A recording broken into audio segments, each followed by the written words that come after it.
Assalamualaikum warahmatullahi wabarakatuh. Halo sahabat semua, semoga kita semua senantiasa sehat dan bahagia. Pada video kali ini saya akan memberikan sedikit pemahaman tentang mengapa kurikulum perlu berubah. Selamat menyaksikan. Sahabat semua, tentu kita bertanya-tanya, apa sih sebetulnya kurikulum itu? Kurikulum adalah merupakan panduan pembelajaran pada satuan pendidikan sebagai titik awal sampai titik akhir dari pengalaman belajar murid. Kurikulum merupakan hal yang kompleks dan multidimensi. Kurikulum dapat diibaratkan sebagai jantungnya pendidikan. Adapun komponen kurikulum terdapat 4 komponen. Yang pertama adalah tujuan, yang kedua konten atau isi, yang ketiga metode atau strategi, dan yang terakhir adalah evaluasi. Nah, selanjutnya apa sih pentingnya perubahan kurikulum? Jawaban singkatnya tentu saja adalah untuk menyesuaikan dengan kebutuhan murid dan perkembangan zaman. Karena kita tahu bahwa kurikulum yang baik adalah kurikulum yang sesuai dengan zamannya dan terus dikembangkan atau diadaptasi sesuai dengan konteks dan karakteristik murid demi membangun kompetensi sesuai dengan kebutuhan mereka kini dan masa depan. Kurikulum harus menempatkan kebutuhan, pendapat, pengalaman, hasil belajar, serta kepentingan murid sebagai rujukan utama.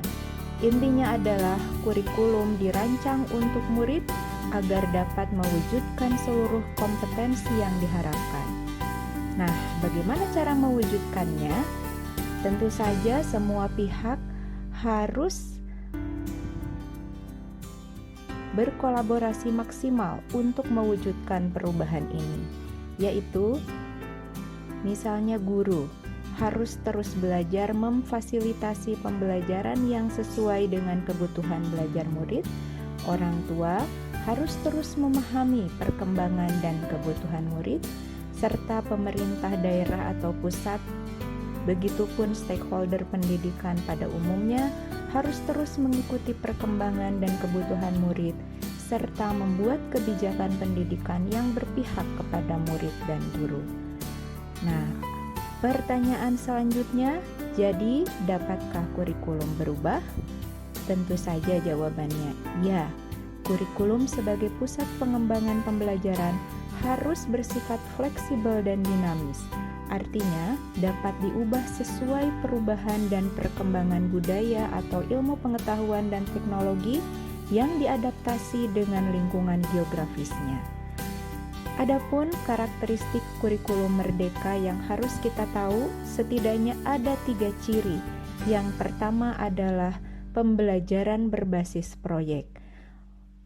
Pembelajaran berbasis proyek ini untuk mengembangkan soft skill dan karakter sesuai profil pelajar Pancasila. Yang kedua adalah materi esensial. Fokus pada materi esensial sehingga ada waktu cukup untuk pembelajaran yang mendalam bagi kompetensi dasar seperti literasi dan numerasi. Kemudian yang ketiga cirinya adalah fleksibilitas. Fleksibilitas bagi guru untuk melakukan pembelajaran yang sesuai dengan kemampuan murid, serta melakukan penyesuaian dengan konteks dan muatan lokal.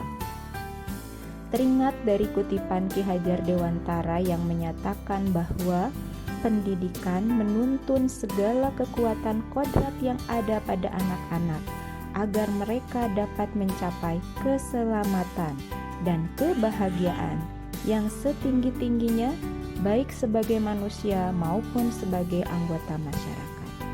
Demikian video singkat dari saya, semoga bisa menjelaskan dan menjawab pertanyaan mengapa kurikulum perlu berubah. Terima kasih. Wassalamualaikum warahmatullahi wabarakatuh.